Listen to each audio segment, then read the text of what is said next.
The death of the ego. Why you cannot awaken while the ego is in control. There's a voice inside you that whispers, "Don't try. Stay small. You're not good enough. You'll fail. You're not ready. Who do you think you are? Just stay comfortable." You think that voice is you. You think those thoughts are yours, but they're not.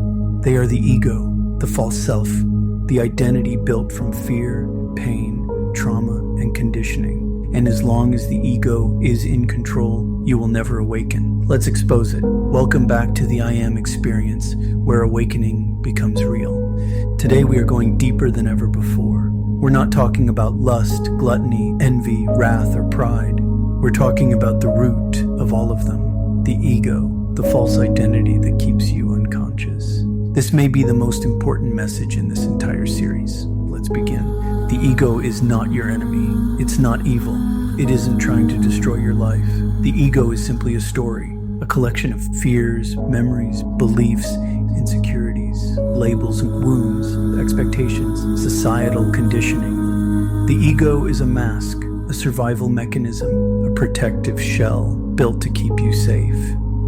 The problem? What keeps you safe also keeps you small. The ego hates change, uncertainty, growth, evolution, risk, introspection, because the ego cannot survive those things. Awakening requires the death of the ego, and the ego is terrified of dying. Here's what most people never realize.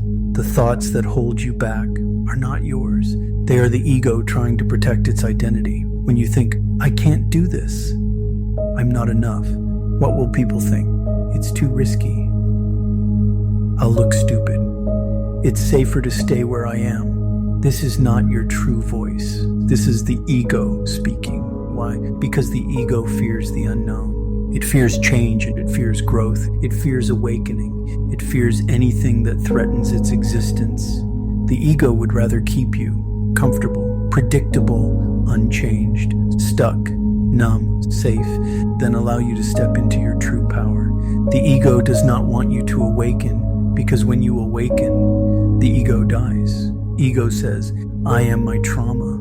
I am my pain. I am my past. I am my limitations. I am my flaws." But the truth? You are none of those things. You are not your childhood, your mistakes, your insecurities, your fears, your labels, your identity roles. These things are experiences that they are not you.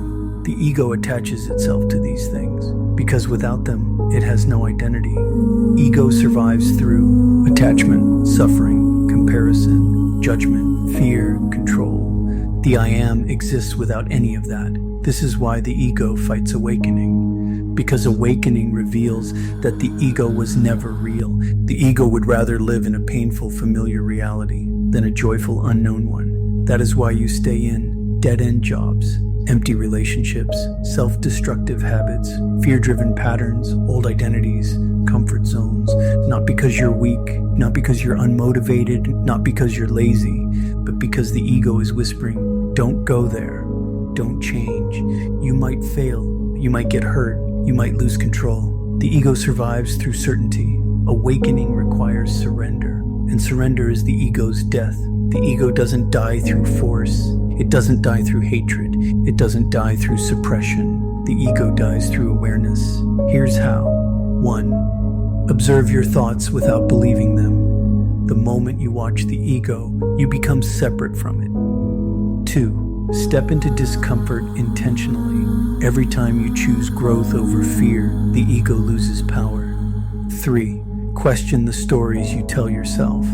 Is this thought coming from truth or from ego? 99% of the time, ego. 4. Detach from labels and roles.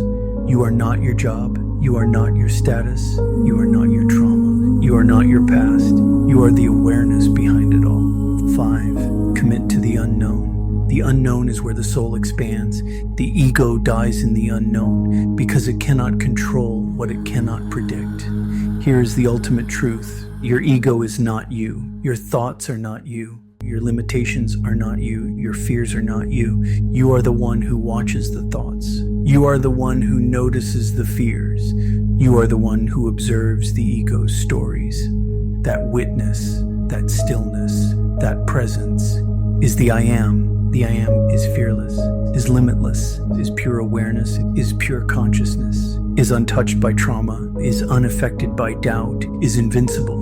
When you reconnect with the I am, the ego dissolves like a shadow disappearing in light. There is no fight, no struggle, just remembrance. Awakening is not becoming something new. It is remembering who you were before the ego took over. If today's message resonated with you, tell me in the comments, what ego story am I ready to release? And if you're ready for deeper awakening, subscribe and continue your journey back to your true self. Remember, you are not the ego. You are not the doubt. You are not the fear. You are the awareness. You are the presence. You are the I am. See you in the next experience.